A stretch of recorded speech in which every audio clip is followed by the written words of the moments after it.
de los testigos de Jehová, y ellos dicen que vino Cristo y quitó la ley. Según Colosenses 2:14, ellos se basan allí en Efesios 2, en Gálatas 3. Bueno, ahí ustedes saben que los protestantes todos estos textos los manejan. Y yo estaba confundido porque en la iglesia de Dios, pues yo llego y me dicen, no, es que la ley está vigente. No, pero dicen los testigos que ya no, que vino Cristo y la enclavó en la cruz. No, mire, aquí están los textos. Fue un momento muy difícil para mí porque pues yo dije, ¿dónde estará la verdad? Pero bueno, yo le pedí a Dios que me ayudara y me quedé aquí en la iglesia de Dios pensando, bueno, no le entiendo al apóstol Pablo, que es el que me enreda, pero lo voy a leer mucho para que le pueda yo entender. Entonces, fue lo que hice, me quedé en la iglesia de Dios israelita y todas las tardes, llegando de trabajar, me ponía a leer las cartas de Pablo, temas acerca de la ley, porque es el tema muy fuerte, muy difícil para mucha gente. Por esa razón la gente divaga, porque los embaucan con esos textos, principalmente el de Colosenses 2:14, que dice que quitando la cédula de los ritos que nos era contraria, que era contra nosotros, quitándola de en medio, dice, y enclavándola en la cruz. Ahí en ese texto, con eso, todo lo que les se estorba de la ley, todo lo echan por ese texto para afuera. Ahí está. Ahora, vamos a leer nosotros en Mateo capítulo 5, y veamos lo que dice el maestro acerca de la ley. En Mateo capítulo 5, versículos 17 al 19, y aquí, día de aquí vamos a partir con el pensamiento que la ley es para siempre. Bien, está escrito así, hermanos. No penséis que he venido para abrogar la ley o los profetas. No he venido para abrogar, sino a cumplir. Porque de cierto os digo que hasta que perezca el cielo y la tierra, ni una jota ni un tilde perecerá de la ley, hasta que todas las cosas sean hechas. De manera que cualquiera que infringiere uno de estos mandamientos muy pequeños, y así enseñare a los hombres, muy pequeño será llamado en el reino de los cielos. Mas cualquiera que hiciere y enseñare, este será llamado grande en el reino de los cielos. Amén. Entonces, hermanos, aquí el maestro dejó esta instrucción, que nadie piense que él vino a quitar la ley o a los profetas. Él no vino a quitar, sino vino a cumplir.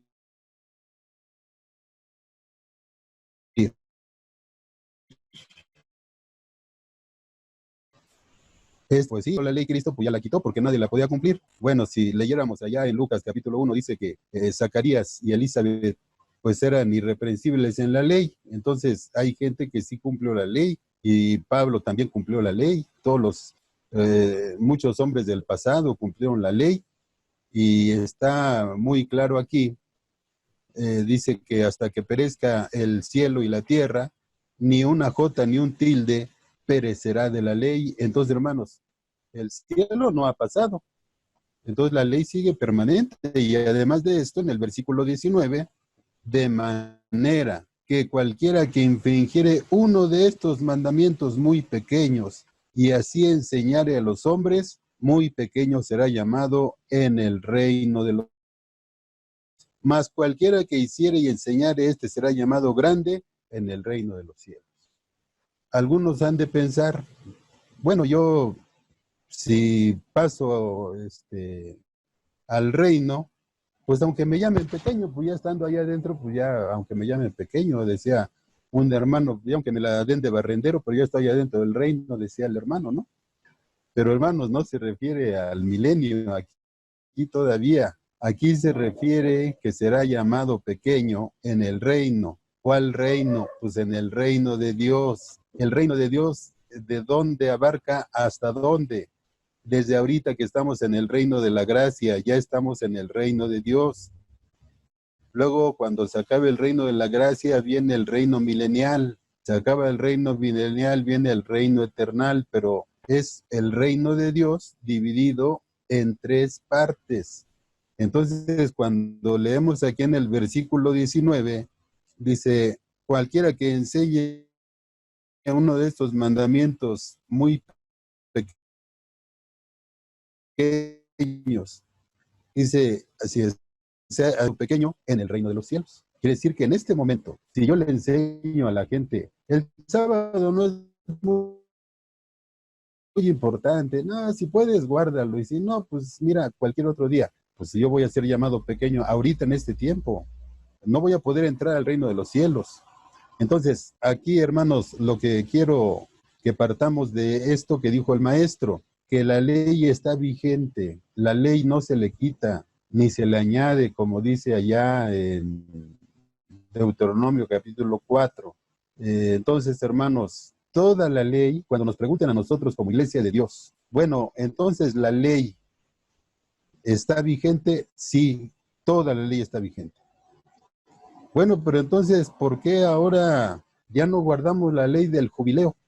Ah, bueno, acuérdense, hermanos, que los israelitas guardaban la ley del jubileo. Si alguien no se acuerda cuál era la ley del jubileo, esa ley se hacía cada 50 años. Y los que vendían propiedades, era como si se las alquilaran al que se las vendían. Se cumplían los 50 años y la propiedad volvía a su dueño original. Eso no lo podemos hacer ahorita nosotros, porque si le digo a mi hijo, mira, ya tiene 50 años que compré este terreno, se lo regresas al dueño, no se lo puedo regresar a él, porque él no es israelita, nosotros somos israelitas. ¿Por qué en ese tiempo sí se podía hacer en el tiempo de Moisés? Pues porque era un gobierno teocrático, y entonces sí se podía hacer el año del jubileo, ¿sí, hermanos? Entonces, esa ley está vigente, sí está vigente. ¿Por qué no la podemos hacer? Porque estamos esparcidos en la tierra, ¿sí? Y así como esa ley, hay otras más que no las podemos hacer, como por ejemplo, le dicen al maestro Jesucristo, mira, a esta mujer la encontramos en el lecho del adulterio. Moisés dice que a las tales hay que apedrearlas. Y le dicen al maestro, pero tú qué dices? Y el maestro no dijo, es que yo vine a quitar esa ley. No dijo así. El maestro dijo, pues el que no tenga pecado, pues, que empiece a apedrearla. Y como todos tenían pecado, pues dejaron todo su piedra. A mí en alguna ocasión los gentiles me preguntan, ¿y esa ley de ojo por ojo y diente por diente, pues, también está vigente? Sí, sí está vigente. ¿Y por qué no la haces? Porque no vivo en un gobierno teocrático, porque ahorita estoy sujeto a un gobierno de México, como en el tiempo de los apóstoles, estaban sujetos al gobierno romano. Y cuando llevan a Jesucristo al juicio, entonces dicen, pues júzgalo tú, porque nuestra ley manda que a los tales los matemos. Podemos matar, por eso lo traemos contigo. Entonces ahí se ve que el pueblo se sujeta a las leyes del gobierno. Así también nosotros ahorita tenemos que sujetarnos a la ley del gobierno, pero la ley del ojo por ojo y diente por diente, pues está vigente, hermanos. Cuando vivamos en un gobierno teocrático, cuando esté el Señor Jesucristo reinando, entonces allí pues vamos a preguntar al maestro, ¿hay que apedrear a los borrachos? Y la ley dice que sí. Entonces, hermanos, la ley sigue vigente. Ahora, leamos en San Juan, capítulo 1, y ahí vamos a encontrar como que la escritura se contradice. San Juan, capítulo 1, versículo 17. Otro de los textos que usan los protestantes para engañar a la gente y decirle que la ley de Moisés se acabó y que viene Cristo y quita la ley y por gracia eres salvo, como dice aquí el versículo, porque la ley por Moisés fue dada, mas la gracia y la verdad por Jesucristo fue hecha. Este texto lo toman los protestantes para decir, mira, la ley que dio Moisés, vino Cristo y la quitó, porque ahora la gracia y la verdad por Jesucristo fue hecha. Entonces, dicen aquí, ya la ley mosaica se quedó afuera. Bueno, pero ¿qué dijo Cristo allá en Mateo 5:17? Entonces, este texto ahorita lo vamos a tocar ya casi al último, de Juan 1:17, y vamos a leer en Eclesiastés capítulo 3. Eclesiastés en el capítulo 3, versículo 14. Para que veamos, hermanos, lo mismo que dijo el Maestro Jesucristo, lo mismo lo dice Salomón, y ¿cuántos años antes de Cristo lo dijo Salomón? Bien, Eclesiastés 3:14.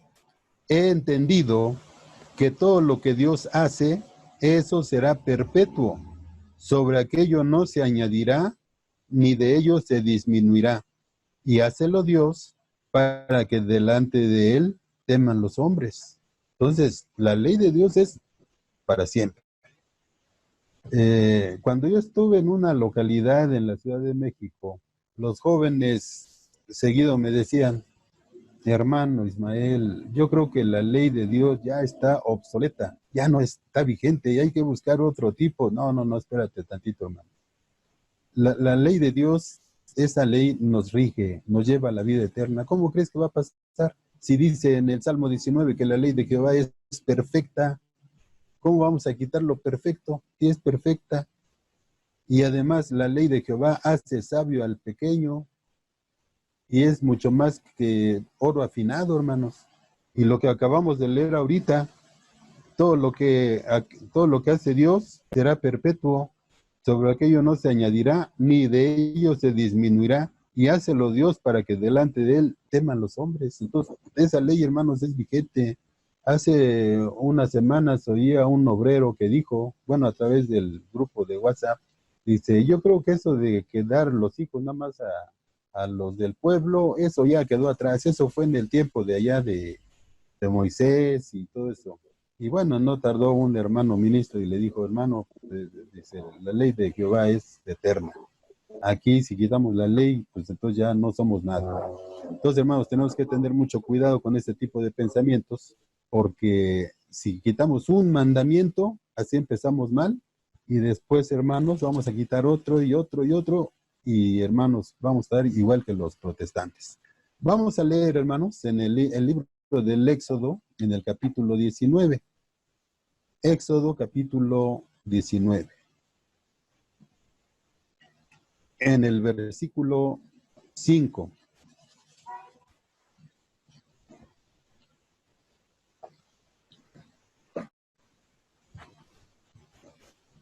En el versículo 5. Ahora pues, si dieres oído a mi voz y guardares mi pacto, vosotros seréis, mía es toda la tierra. En este versículo 5, hermanos, muchos de nos pensaron que el pacto del que se está hablando aquí son los 10 mandamientos.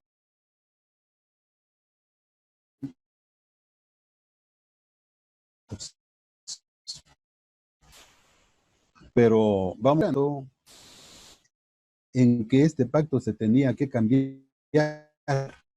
Se tenía que cambiar este pacto, como lo vamos a ver allá en Jeremías, el Todopoderoso. Lo voy a leer otra vez. Ahora veis mi pacto. Vosotros seréis mi especial tesoro sobre todos los pueblos, porque mía es toda la tierra. El pacto de los 10 mandamientos, hermanos, ese es obligatorio y permanente para toda la vida y para todos los tiempos. Y este pacto que está mencionando acá, hermanos, es el pacto que lo vamos a encontrar en el libro de Levítico, Levítico 23. Habla de un pacto, que este pacto se le tiene que dar seguimiento. Acuérdense que hay muchos pactos, está el de la circuncisión, está el de los 10 mandamientos, este que estamos ahorita tratando, el pacto bautismo, un pacto que hacemos con Dios. Bueno, aquí en Levítico 23, del versículo 26, y habló Jehová a Moisés diciendo, pero a los 10 de este mes séptimo será el día de las expiaciones. Tendréis santa convocación y afligiréis a vuestras almas y ofreceréis ofrenda encendida a Jehová. Ninguna obra haréis en este mismo día, porque es día de expiaciones. ¿Para qué? Para reconciliaros delante de Jehová vuestro Dios.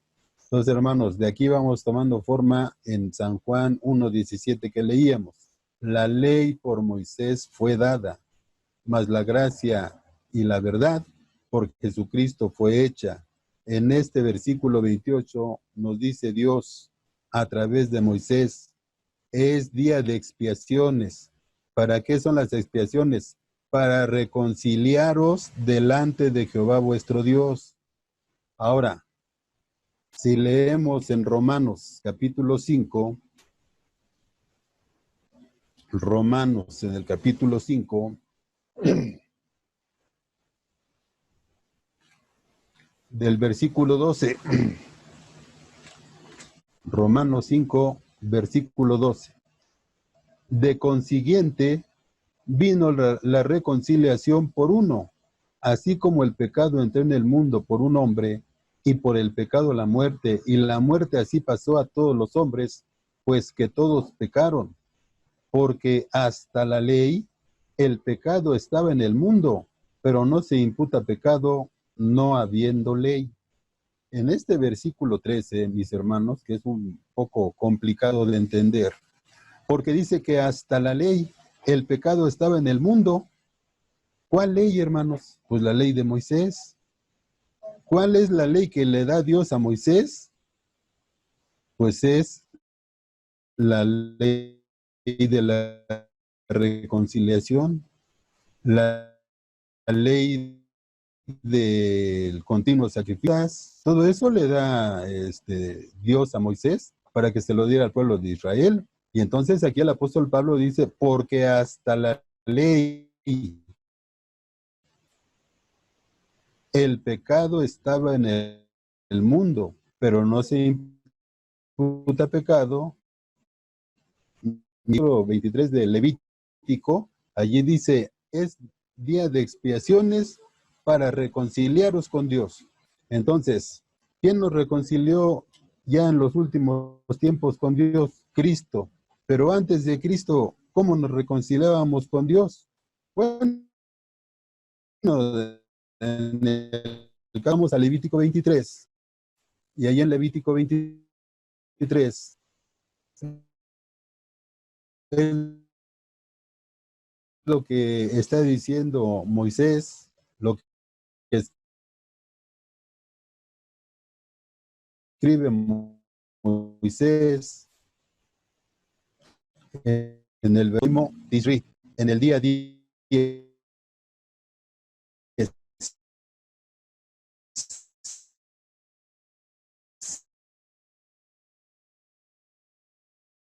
que es la fiesta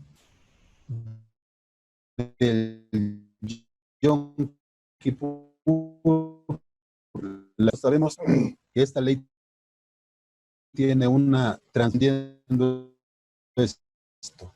Se lo voy a explicar. Terminó el pecado, porque no Levítico 23 este mismo día, porque es día de expiaciones, para reconciliaros delante de Jehová, vuestro Dios. Entonces, hermanos, esa ley la pone Dios desde Moisés, y ahorita vamos a ver a Pablo cómo lo explica. Desde Moisés lo pone esta ley, y va a estar vigente hasta la venida de Cristo, reconciliación. ¿Cómo se llevaba a cabo esta fiesta? Pero ahora en el capítulo 16. En Levítico, en el capítulo 16, versículos 2 en adelante. Y Jehová dijo a Moisés, di a Aarón tu hermano, que no en todo tiempo entre en el santuario del velo adentro, delante de la cubierta que está sobre el arca, para que no muera, porque yo apareceré en la nube sobre la cubierta. Con esto entrará Aarón en el santuario, con un becerro por expiación y un carnero para en holocausto.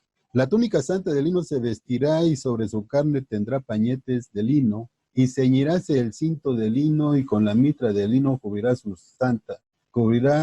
son las santas vestiduras. Con ellas, después de lavar su carne con agua, se ha de vestir. Y de la congregación de los hijos de Israel tomarán 2 machos de cabrío para expiación, un carnero para holocausto. Y hará llegar a Aarón el becerro de la expiación que es suyo, y hará la reconciliación por sí por su casa. Después tomará los 2 machos de cabrío y los presentará delante de Jehová a la puerta del tabernáculo del testimonio. Y echará suertes Aarón sobre los 2 machos de cabrío, la una suerte por Jehová y la otra suerte por Azazel. Y hará llegar a Aarón el macho cabrío sobre el cual cayere la suerte. Pues aquí voy a leer.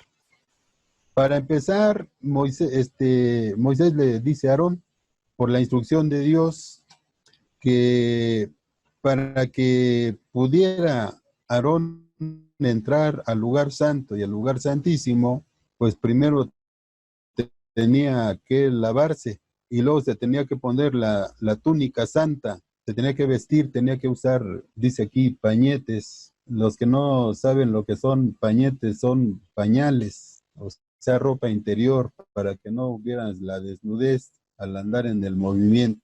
Tenía que traer un becerro, dice que tenía que traer un becerro para la expiación de Aarón, para que lo presentara y se reconciliara con Dios. Y después iba a entrar al lugar santo y lugar santísimo con la sangre del macho cabrío que había caído la suerte de Jehová. Esa sangre era la que iba a limpiar el lugar santo, el lugar santísimo, la fuente de metal, el altar de los sacrificios, y el pueblo también dice que con un dedo se esparcía la sangre y quedaban limpios. Entonces, hermanos, dice el versículo 10, mas el macho cabrío sobre el cual cayere la suerte por Azazel, lo presentará vivo delante de Jehová para hacer la reconciliación sobre él, para enviarlo a Azazel al desierto. Entonces, hermanos,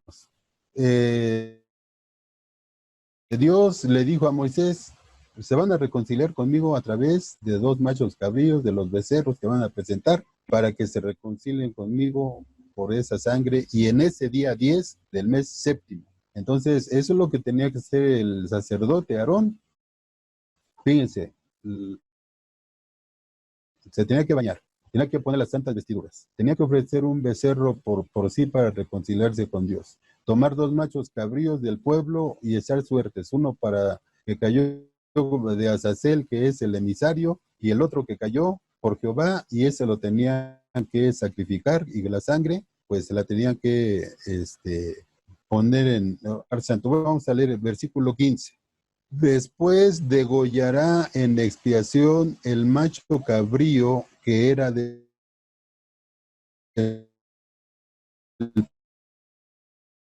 pueblo, y meterá la sangre de él del velo adentro, y hará de su sangre como y de las de los hijos de Israel, y de sus rebeliones, y de todos sus pecados. De la misma manera hará también ellos en medio de sus inmundicias. Y cuando él entrare a hacer la reconciliación en el santuario, hasta que él salga y haya hecho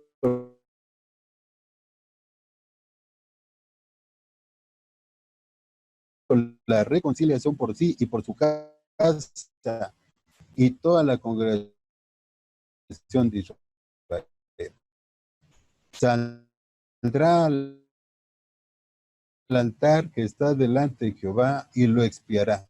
Y tomará de la sangre del becerro y de la sangre del macho cabrío y pondrás, esparcirás sobre él de la sangre con sus dedos 7 veces, lo limpiará y lo santificará de las inmundicias de los hijos de Israel. Y cuando hubiera acabado de expiar el santuario y el macho cabrío vivo, y pondrá Aarón ambas manos suyas sobre la cabeza del macho cabrío vivo y confesará sobre él todas las iniquidades y todas sus rebeliones y todos sus pecados, poniéndolos así sobre la cabeza del macho cabrío, y lo enviará al desierto por mano de un hombre destinado para esto. Fíjense, hermanos, todo lo que se tenía que hacer para reconciliarse con Dios a través de del cabrío vivo que estaba en pie, y ponía las manos Aarón en la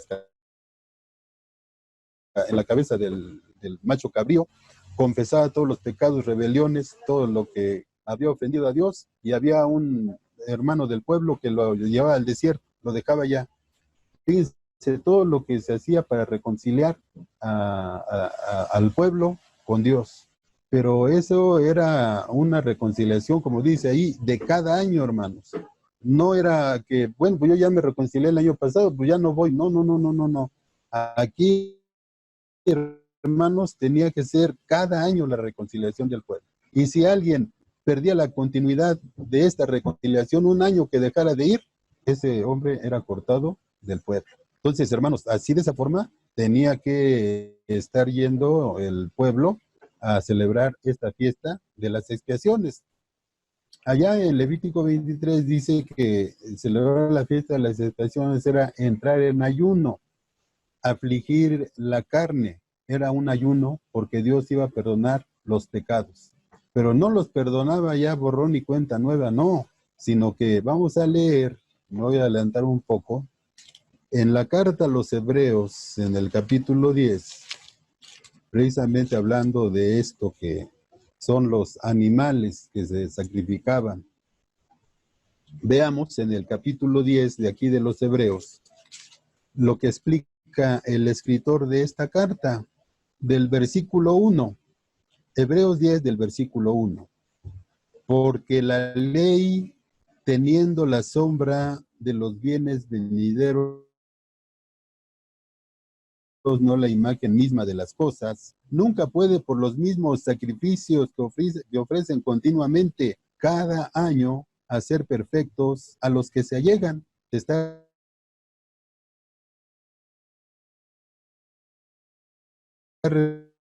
refiriendo, ¿por qué? Vamos de ofrecerse, porque los que tributan este culto limpio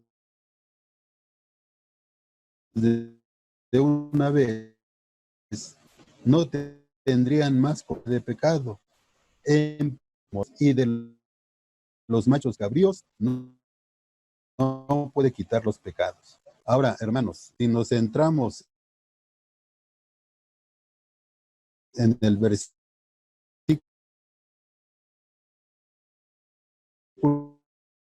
3, cada año se hace conmemoración de los pecados.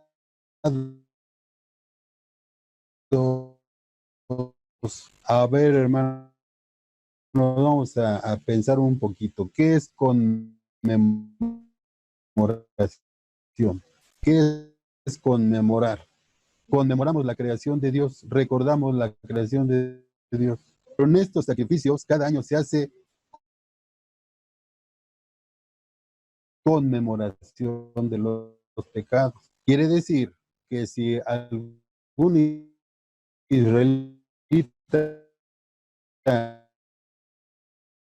había cometido un pecado hace 5 años, en este año, de otra manera cesarían de ofrecerse, porque los que tributan este culto, pero por eso dice aquí en Hebreos, se hace conmemoración de los pecados.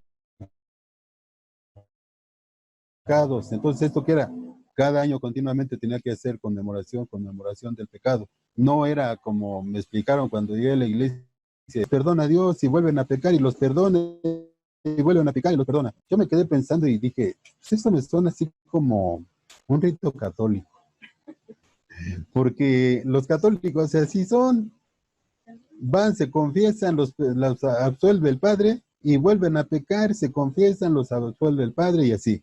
Y esto así me sonó igual, pero ya leyendo aquí en Hebreos, dice, es conmemoración de los pecados, no que vuelvas a pecar y te vuelva a perdonar. Pues si Dios no quiere eso, si el Maestro Jesucristo cuando estuvo aquí en la tierra y le dijo a la mujer, y los que te condenaban, ¿dónde están? Y dijo la mujer, pues ninguno, ya todos se fueron. ¿Y qué le dijo el Maestro? Yo tampoco te condeno, pero ya no peques más. Y es lo que quiere Dios, que nos perdona, pero ya no pequemos más, hermanos. Entonces aquí claramente dice que esa fiesta era para conmemorar, no para que perdonara los de este año. Y el año que entra, peco otra vez y me vuelve a perdonar. No, no es así, hermanos. Dice que era conmemorar. Otra vez de otra manera cesarían de ofrecerse, porque los que tributan este culto limpios de una vez no tendrían más conciencia de pecado.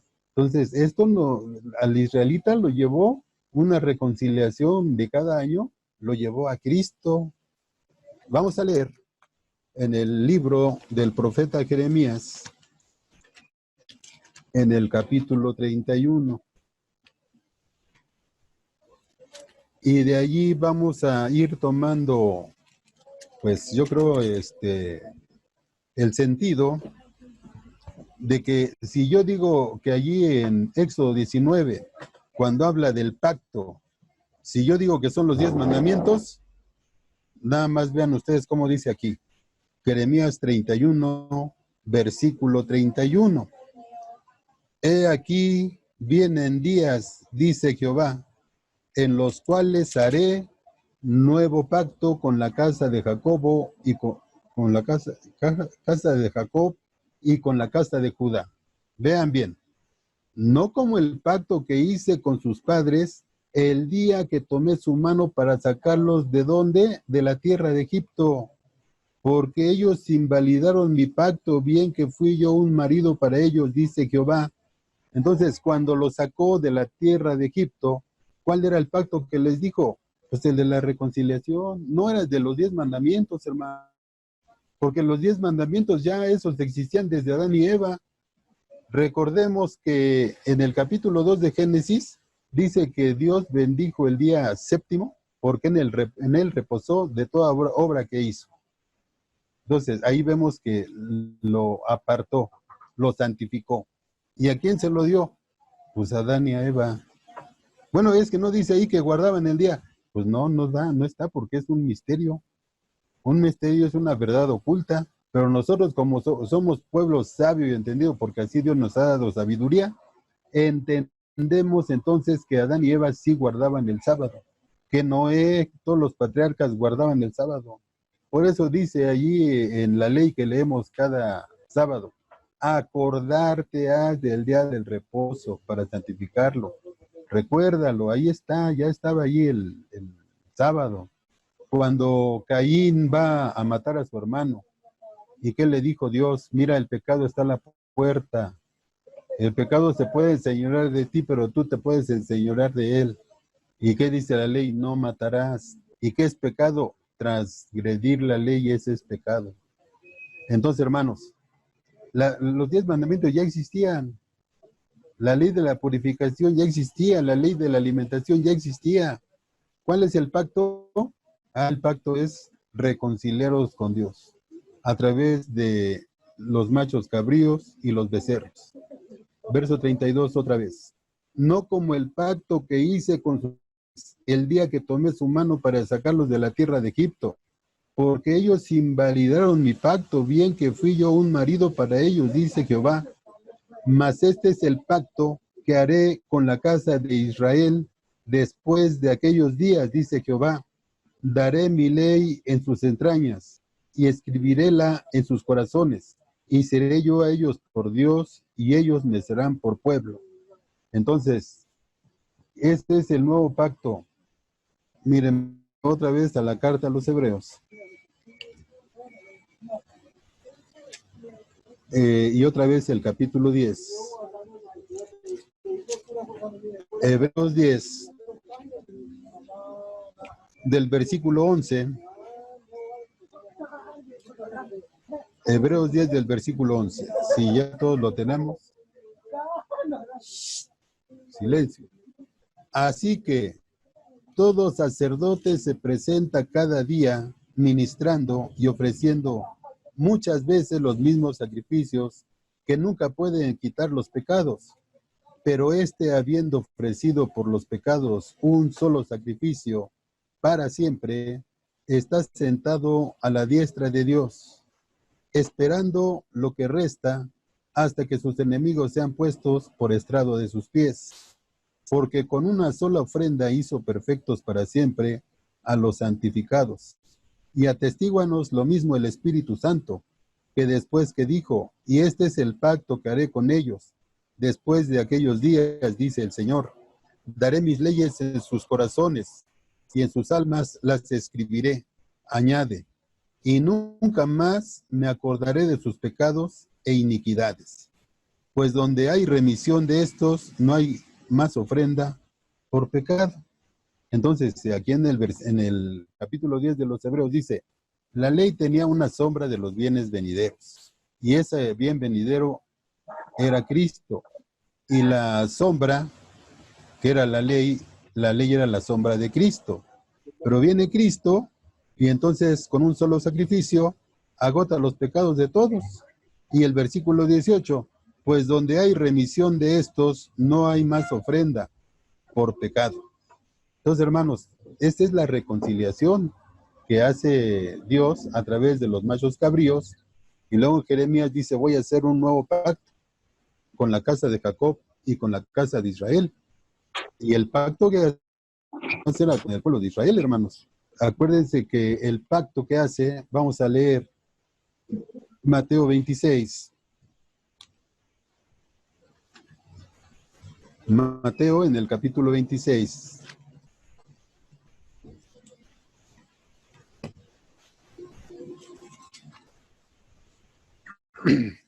Si recordamos cuando Jesucristo se va a bautizar ahí en San Juan capítulo 1 y dice Juan el Bautista, y al siguiente día ve Juan a Jesús venir y dice, he aquí el Cordero de Dios que quita el pecado del mundo. Entonces ahora Cristo se va anunciando como ese Cordero que va a quitar el pecado del mundo, ya no a través del macho cabrío, del becerro, ya no a través del continuo sacrificio, ahora va a ser por la sangre de Cristo, por la muerte de Cristo. Vamos a ver ahora el nuevo pacto. Ese nuevo pacto que anunció Jeremías 31, lo vamos a ver aquí en Mateo capítulo 26, versículo 24. A la verdad, el Hijo del Hombre va como está escrito de él, mas hay de aquel hombre, por quien el Hijo del Hombre es entregado. Bueno le fuera al tal hombre no haber nacido. Entonces, respondiendo Judas, que le entregaba, dijo, ¿soy yo, maestro? Dícele, tú lo has dicho. Y comiendo ellos, tomó Jesús el pan y bendijo y lo partió y dio a sus discípulos y dijo, tomad, comed, esto es mi cuerpo. Notemos algo muy importante aquí, hermanos, en el versículo 26. Comiendo ellos, todavía no acababan de comiendo cuando Jesús tomó el pan y bendijo y lo partió y dio a sus discípulos y dijo, tomad, comed, esto es mi cuerpo. ¿Por qué es muy importante señalar esto? Que estaban comiendo, no terminaron de comer y después el Señor hizo el pacto, no. Ellos están comiendo y sobre el tiempo de la comida, de la cena, entonces es el momento que Jesucristo toma el pan y dice, esto es mi cuerpo, dice, lo parte, lo bendice, lo parte y lo da a sus discípulos, dice, toman, coman, esto es mi cuerpo. Esto nos enseña que sobre la misma cena que están degustando en esa noche, que es el Cordero de la Pascua, el Señor Jesucristo no deja que terminen de comer, sino que allí mismo hace ese cambio. Ahora ya no van a comer el cordero asado, ahora van a comer este pan que es mi cuerpo, porque Cristo es el Cordero de Dios. Y ya no van a comer el cordero asado. Por eso dice, Esa eh, pastilla es para evitar comed, contracciones. esto es mi cuerpo. Versículo 27. Y tomando el vaso y hechas gracias, les dio diciendo, bebed de él Y pues todos, ya tiene como una porque semana que esto es mi no me sangre tomo del nada. nuevo pacto, la cual es derramada por muchos para remisión de pecados.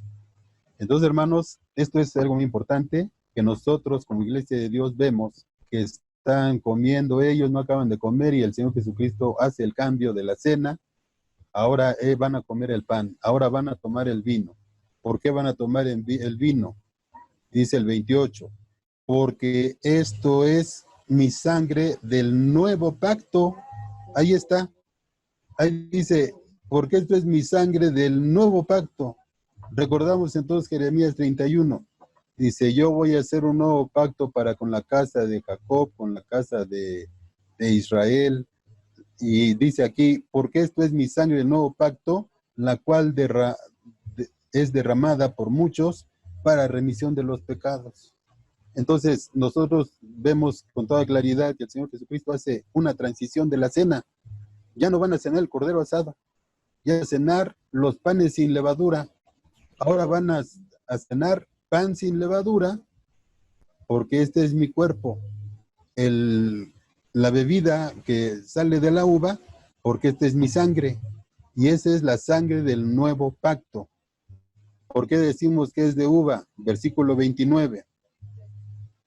Y os digo que desde ahora no beberé más de este fruto de la vid hasta aquel día cuando lo tengo de beber nuevo con vosotros en el reino de mi Padre. Entonces, el credo de nosotros como Iglesia de Dios es que Cristo en ese momento que están cenando hace el cambio de una cena que es literal a una cena mística. En ese momento, cuando nosotros participamos del pan y del vino, pues es nada más, es comer el pan ácimo en ese momento, nada más, hermano. Porque algunos nos dicen, oye, hermano, pero ¿qué cree que las hermanas hicieron de cenar tamales y les pusieron levadura? Pues sí, hermano, pero nada más es la pura cena mística la que nos requiere que comamos pan sin levadura, porque es el cuerpo de Cristo. Y ya lo demás, pues ya no, hermanos, ya podemos comer un pan de dulce, un bolillo y que sea leudado y no hay ningún problema. El problema es tomar el pan como el maestro lo dijo. Tomó el pan. ¿Qué pan estaban comiendo en ese momento? Ácimo. Lo partió y dice, este es mi cuerpo. Y el vino, ¿qué dijo? Y este es mi sangre del nuevo pacto. Y es lo que nosotros hacemos. Comemos la carne de Cristo y bebemos la sangre de Cristo. Y ya después en la cena literal, pues ya podemos comer galletas, pan y todo eso y no hay ningún problema. No estamos conforme al tiempo eh, de los 7 días de ácimos. Ahí no, ya no. Alguno va a preguntar, bueno, ¿y los 7 ácimos cómo los vemos? Si leemos allí en Apocalipsis 1, en Apocalipsis en el capítulo 1, versículo 11,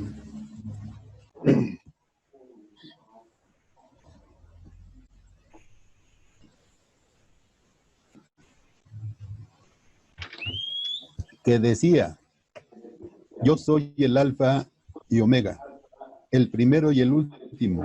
Escribe en un libro lo que ves y envíalo a las 7 iglesias que están en Asia, Éfeso, a Esmirna, a Pérgamo, a Tiatira, a Sardis, Filadelfia, Laodicea.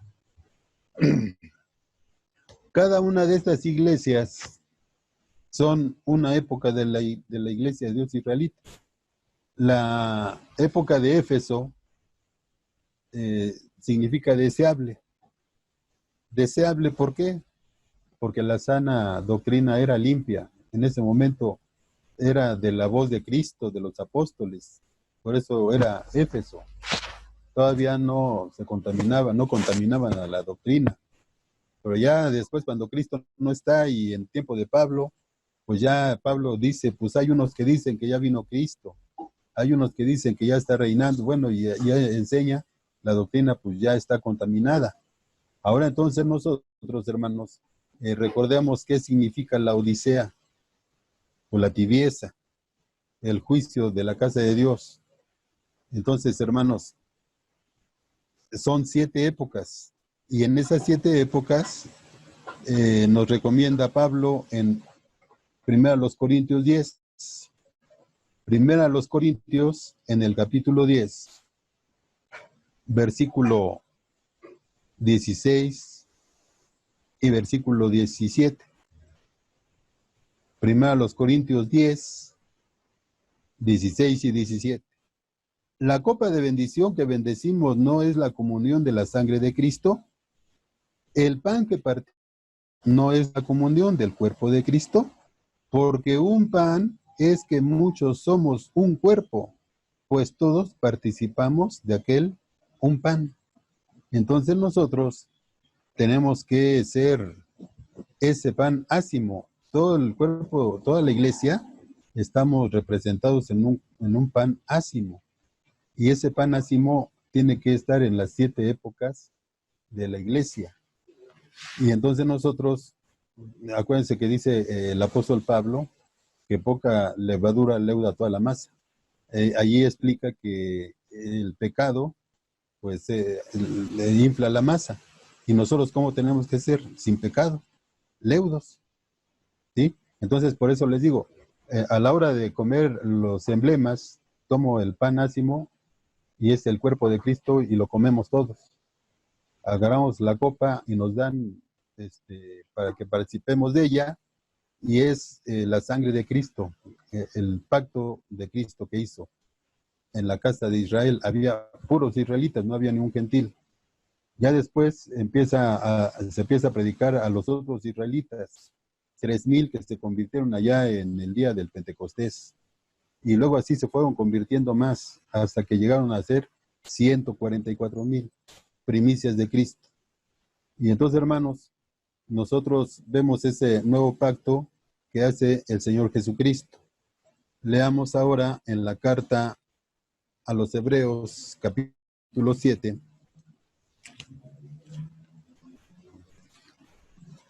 Veamos, hermanos, de qué forma se va dando ese cambio. Por eso, hermanos, este tema que se llama la transición de la ley es muy importante para nosotros, porque vemos qué es lo que cambió en la ley. Pero no crean que cambió para que se quedara en el aire. Se cambió para que de una forma pasara a otra forma. Dice versículo 11. Si pues la perfección era por el sacerdocio levítico, porque debajo de él recibió el pueblo la ley, ¿qué necesidad había aún de que se levantase otro sacerdote según el orden de Melquisedec, y que no fuese llamado según el orden de Aarón? Pues mudado el sacerdocio, necesario es que se haga también mudanza de la ley. Dice aquí, mudado el sacerdocio. En ese tiempo, hermanos, cuando escriben esta carta, pues Cristo ya estaba en los cielos. ¿Cómo se hizo la mudanza del sacerdocio? Vamos a regresar aquí a Hebreos 7 y leamos en Mateo capítulo 21. Mateo en el capítulo 21. Acuérdense que vamos a regresar a Hebreos capítulo 7. Versículo 40 en adelante, Mateo 21, 40 en adelante. Pues cuando viniere el Señor de la viña, ¿qué hará aquellos labradores? Dícenle, a los malos destruirá miserablemente, y su viña dará a renta y a otros labradores que le paguen el fruto de sus tiempos. Díceles Jesús, ¿nunca leíste en las Escrituras? La piedra que desecharon los que edificaban, esta fue hecha por cabeza de esquina. Por el Señor es hecho esto, y es cosa maravillosa en nuestros ojos. Por tanto os digo, que el reino de Dios será quitado de vosotros, y será dado a gente que haga los frutos de él. Y el que cayere sobre esta piedra será quebrantado, y sobre quien ella cayere le desmenuzará. Y oyendo los príncipes de los sacerdotes y los fariseos sus parábolas, entendieron que hablaba de ellos. ¿Quiénes eran los edificadores?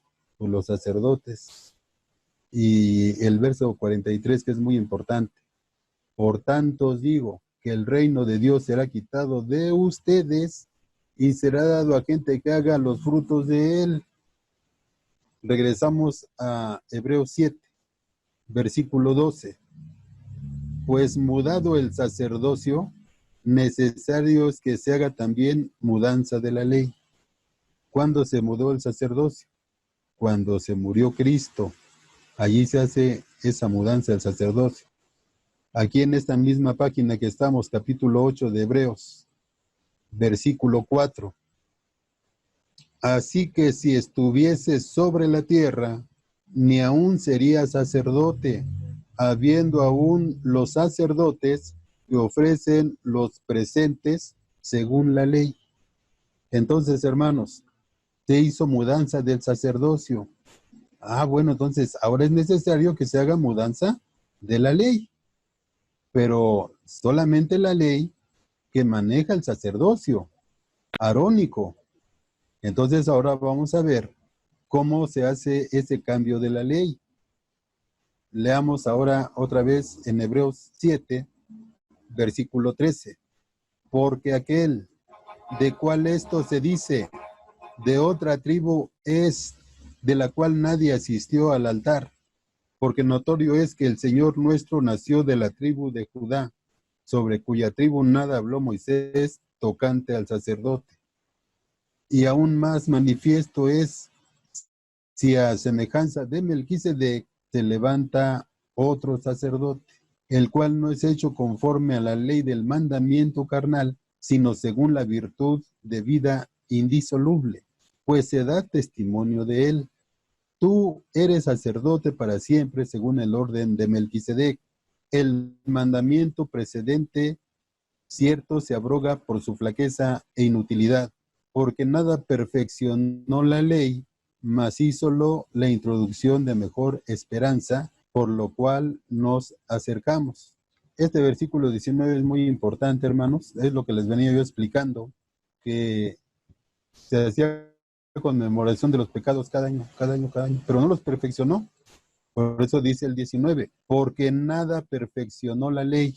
Entonces la ley no sirvió para nada. No, sí sirvió. ¿De qué sirvió? Para que nos diera la introducción de mejor esperanza. Esa ley nos llevó a Cristo. Esa fue una introducción para llegar a Cristo con una mejor esperanza. Y Cristo trae la mejor esperanza.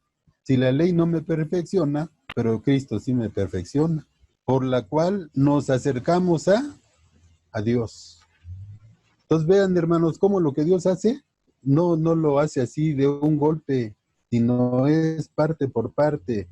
De Adán hasta Moisés reinó la muerte. Y luego de Moisés hasta Cristo se reconciliaba el pueblo a través de machos cabríos. Y esa ley sirvió para introducirnos a Cristo y para acercarnos a una mejor esperanza, por la cual esa esperanza nos acercamos a Dios. Entonces ya no necesitamos machos cabríos, ya no necesitamos el sacerdocio arónico, ahora necesitamos el sacerdocio de Melquisedec. Entonces, ¿qué hace aquí? Mudanza del sacerdocio, ahí está, de Aarón a Melquisedec. Mudanza de la ley a la muerte de los machos cabríos, a la muerte de Jesucristo. Entonces, ahora, ¿quién es el sacerdote? Cristo, es el gran sacerdote. Y los otros sacerdotes, porque le ayudaban a Aarón allá en la tribu de Leví. Ahora, aquí nosotros, hermanos, ¿quiénes son los que son los sacerdotes en este tiempo? Pues todo el pueblo. Todos nosotros somos sacerdotes. Voy a seguir leyendo, ahorita les voy a dar el texto, donde todos somos sacerdotes. Voy a ahora ver el versículo 21. Porque los otros ciertos sin juramento fueron hechos sacerdotes, mas este con juramento por el que le dijo, juró el Señor y no se arrepentirá. Tú eres sacerdote eternamente según el orden de Melquisedec. Tanto de mejor testamento es hecho fiador Jesús. Y los otros, o sea, los otros sacerdotes fueron muchos sacerdotes, en cuanto por la muerte no podían permanecer. mas este, por cuanto permanece para siempre, tiene un sacerdocio inmutable. Entonces ahora, hermanos, ahí está la mudanza del sacerdocio. ¿Quién es el sacerdote que toma el lugar de Aarón?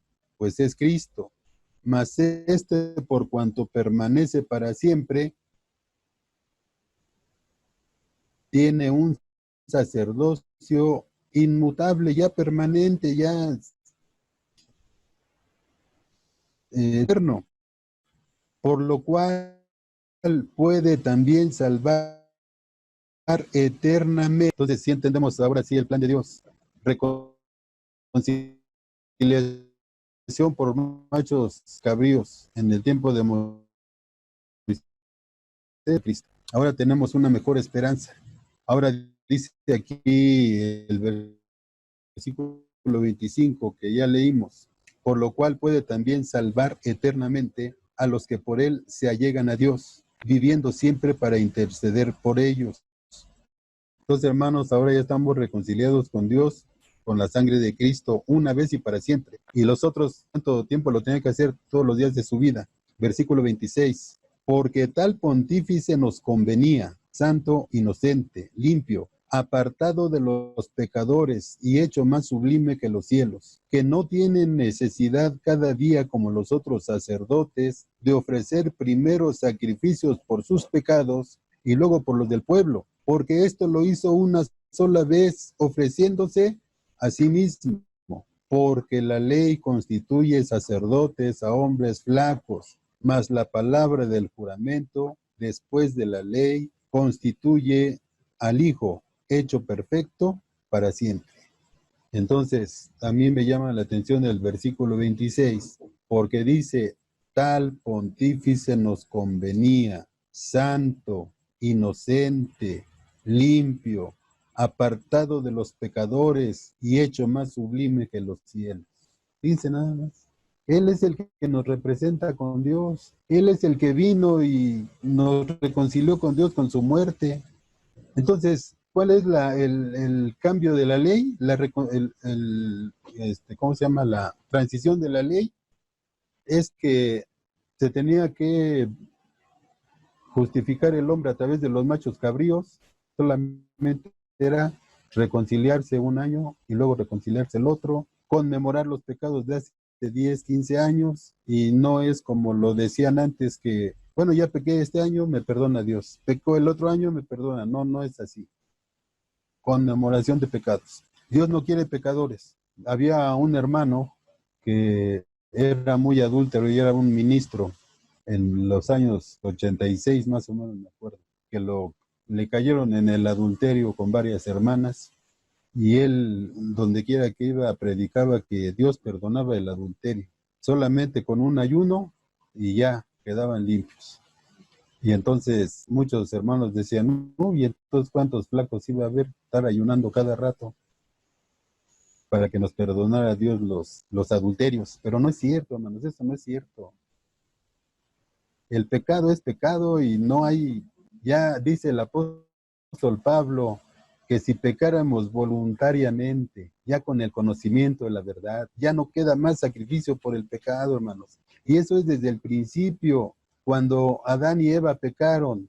¿A poco les dijo Dios, bueno, pues se las perdono, pero ya no lo vuelvan a hacer, sigan ahí en el huerto? No, ¿de qué dijo Dios? Afuera del huerto, por haber desobedecido. Ese era el castigo. Y ahora les va a costar mucho trabajo ganarse el pan de cada día. Tú vas a sembrar la tierra y te van a dar espinos, cardos. Y entonces, hermanos, debemos de entender que cuando Dios nos llama, es como le dijo a la mujer adúltera, bueno, pues ya dijo Cristo, ya no te condeno yo tampoco, pero no peques más. De eso se trata, hermanos. Ya nos reconcilió Dios nos reconciliamos con Dios a través de la sangre de Cristo, ya no hay que pecar más, ya tenemos que estar limpios siempre, todos los días, hermanos.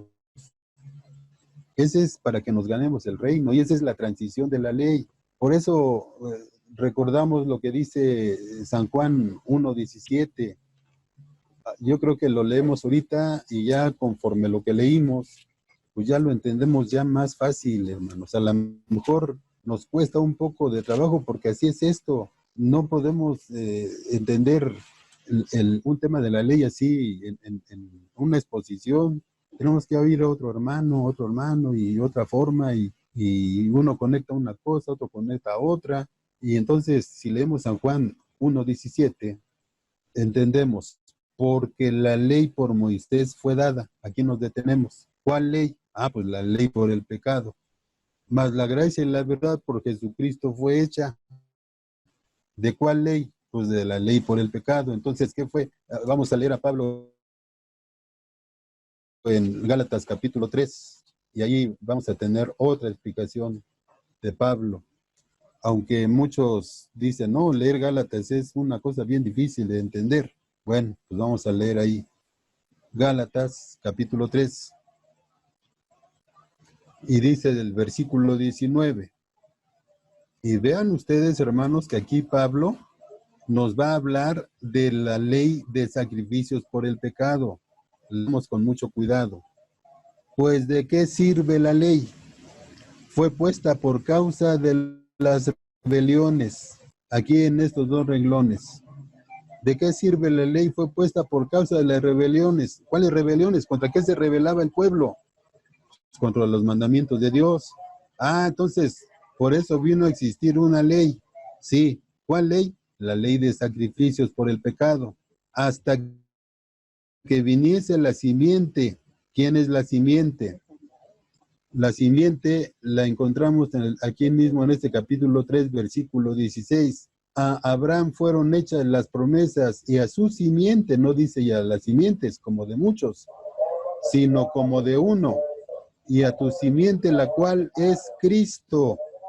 Entonces otra vez el verso 19. Pues ¿de qué sirve la ley? ¿Cuál ley? Sacrificio por el pecado. Fue puesta por causa de las rebeliones.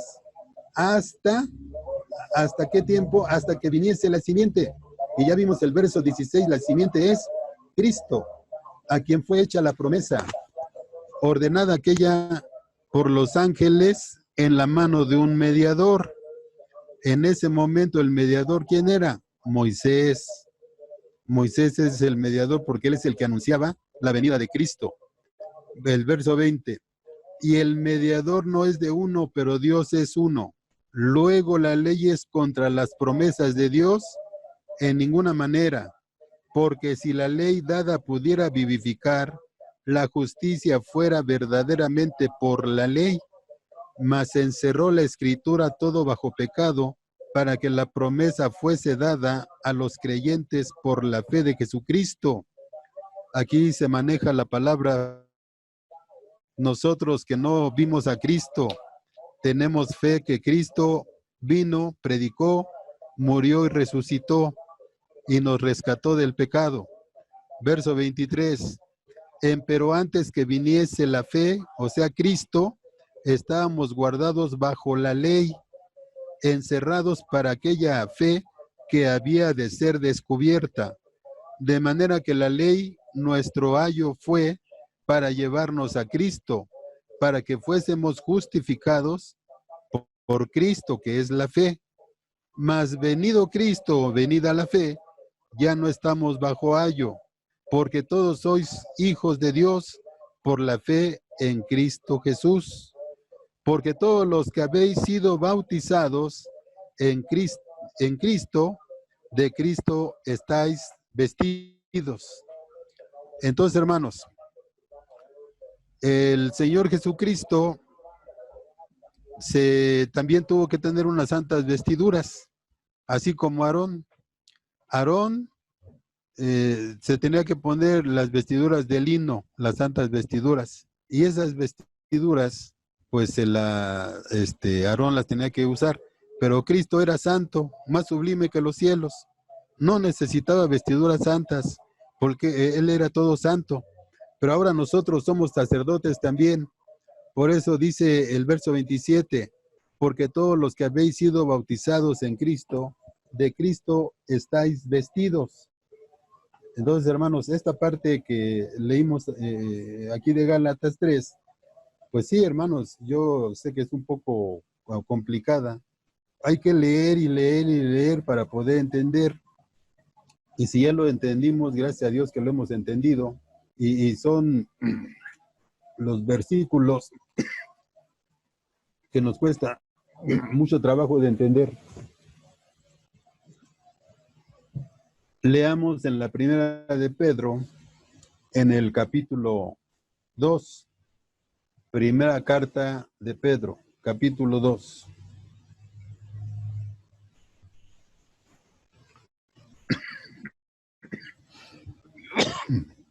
Versículos 4 y 5. El cual, allegados piedra viva, reprobada cierto de los hombres, empero elegida de Dios preciosa, vosotros también como piedras vivas, sed edificados una casa espiritual y un sacerdocio santo. Aquí está. Ahora tenemos que ser un sacerdocio santo para ofrecer sacrificios espirituales agradables a Dios por Jesucristo. Entonces, hermanos, nosotros vemos que ahora, con muerte y resurrección de Cristo, somos sacerdotes también todos nosotros. Versículo 9.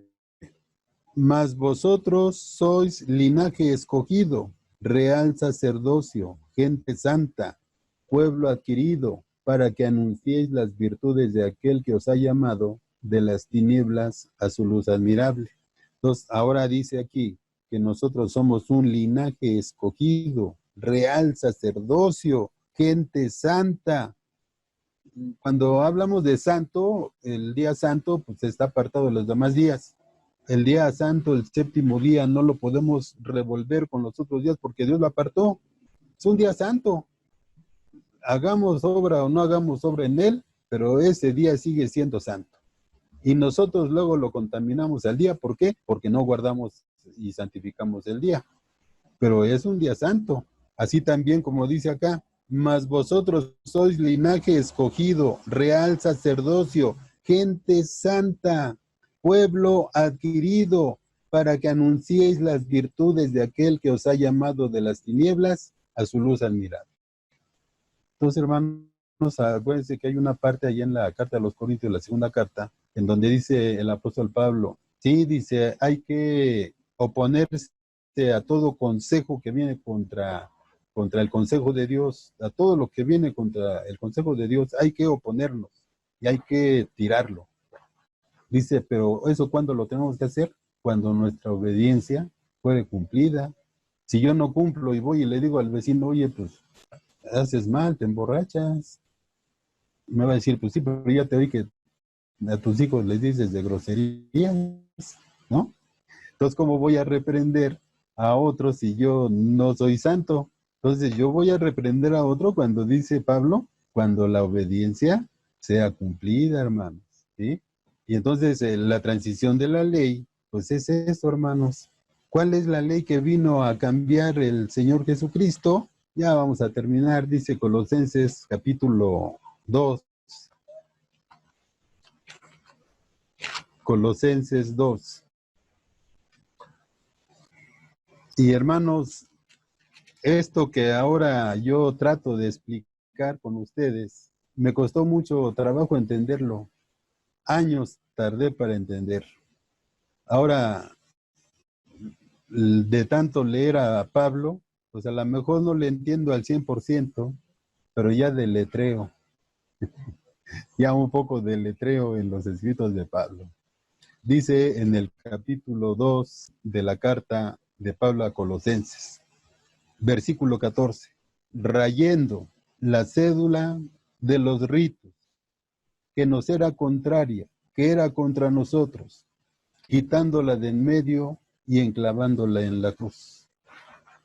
Este texto nos está diciendo que la quitó de en medio. Entonces vemos, esa cédula de los ritos tenía una parte que estaba en medio de los dos pueblos, del pueblo gentil y del pueblo judío. Pero dice aquí Pablo que la quitó de en medio. ¿Quién? Pues Cristo la quitó de en medio y la enclavó en la cruz. Bueno, sí la quitó. Aquí dice claramente que la quitó.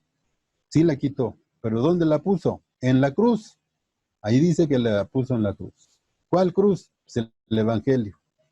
Entonces, como ahora está en el Evangelio, ahora se va a entender de una forma espiritual. Y de la forma espiritual que nosotros entendemos el sacerdocio es que somos de Melquisedec y que no usamos vestiduras sacerdotales, pero somos sacerdotes, una forma espiritual. Y que ahora, hermanos, también los sacrificios son sacrificios espirituales, becerros de nuestros labios que confiesan el nombre de Dios. Y es una forma, por eso dice, la quitó del medio y la enclavó en la cruz, que es el Evangelio. Entonces, en el Antiguo Testamento, ¿cómo era? Literal. Ahora es espiritual. Son sacrificios de labios. Sacerdocio en el Antiguo Testamento, literal. Ahora es espiritual, conforme al orden de Melquisedec. La circuncisión, literal en el Antiguo Testamento, ahora en el Nuevo Testamento es espiritual. ¿Por qué? Porque se dice, se circuncida el corazón. Entonces, hermanos, ¿con cuál texto empezamos? Mateo 5:17. No piensen que vine a quitar la ley de los profetas. Nosotros como iglesia de Dios tenemos que sostener que la ley de Dios está vigente. Y me van a decir, entonces te circuncidas. Sí, me circuncido. No, pues eso no, porque el que se circuncida está obligado a guardar toda la ley. Sí, pero yo tengo la circuncisión espiritual. ¿Y a poco hay sacerdotes ahí donde va? Sí, yo soy uno de ellos. ¿Y a poco también trae sacrificios allí como antes que traían becerros? Sí, sí, traemos sacerdotes aquí al altar de Dios, sacrificios espirituales, como dice en Hebreos capítulo 13. Entonces, hermanos, vemos claramente que la ley toda está vigente, hermanos. ¿Sufrió cambios? Sí, pero sigue vigente. ¿Sí me explico, hermanos? Eso es lo que nosotros vemos en el Antiguo Testamento, que ahora en el Nuevo Testamento es espiritual. Ya para terminar, dice la primera a los Corintios,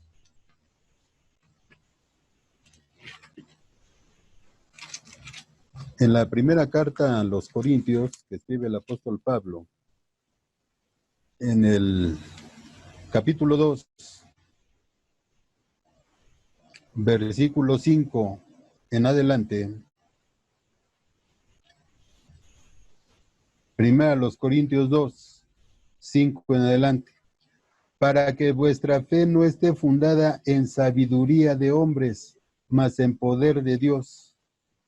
Pero hablamos sabiduría entre perfectos, y sabiduría no de este siglo, ni de los príncipes de este siglo que se deshacen, mas hablamos sabiduría de Dios en misterio, la sabiduría oculta, la cual Dios predestinó antes de los siglos para nuestra gloria, la que ninguno de los príncipes de este siglo conoció, porque si lo hubieran conocido, nunca hubieran crucificado al Señor de gracia. Entonces, aquí dice claramente que es sabiduría oculta en misterio, la cual Dios predestinó antes de los siglos para nuestra gloria. Por eso los hombres que leen la Biblia, los protestantes, no le entienden y tienen que inventar un montón de cosas para justificarse con los textos que tocan, muy pocos textos que tocan. Entonces, voy a leer un poco más adelante y ya terminamos. Versículo 14. Mas el hombre animal no percibe las cosas que son del Espíritu de Dios, porque le son locura, y no las puede entender porque se han de examinar espiritualmente. Pero el espiritual juzga todas las cosas, mas él no es juzgado de nadie. Porque ¿quién conoció la mente del Señor? ¿Quién le instruyó? Mas nosotros tenemos la mente de Cristo. Somos cuerpo de Cristo y Cristo es la cabeza de la iglesia, que es el cuerpo. Entonces, hermanos, nosotros tenemos la dicha, la fortuna de acomodar lo espiritual a lo espiritual. Bueno, me faltó leer el versículo 13. El 13 dice, lo cual también hablamos no con doctas palabras de humana sabiduría, mas con doctrina de espíritu, acomodando lo espiritual a lo espiritual. Y así, hermanos, entendemos nosotros el cambio de la ley. Que la gente no le entiende. ¿Por qué? porque como dice el versículo 6, que nosotros hablamos sabiduría entre perfectos. Y el versículo, a ver, dejen ver, el 7, que sabiduría de Dios en misterio, la sabiduría oculta, la cual Dios predestinó antes de los siglos para nuestra gloria. Y esa es una gloria muy bonita, hermanos, que le entendamos a la palabra de Dios, que sepamos cómo está escrito todo el Antiguo Testamento, el Nuevo Testamento. Eso es algo muy bonito, una gloria en nosotros, que Dios nos ha dado, nos ha puesto, aunque no seamos muchos sabios, muchos entendidos, pero Dios ha puesto conocimiento en nosotros. Dios bendiga, hermanos, a cada uno. Paz a vosotros.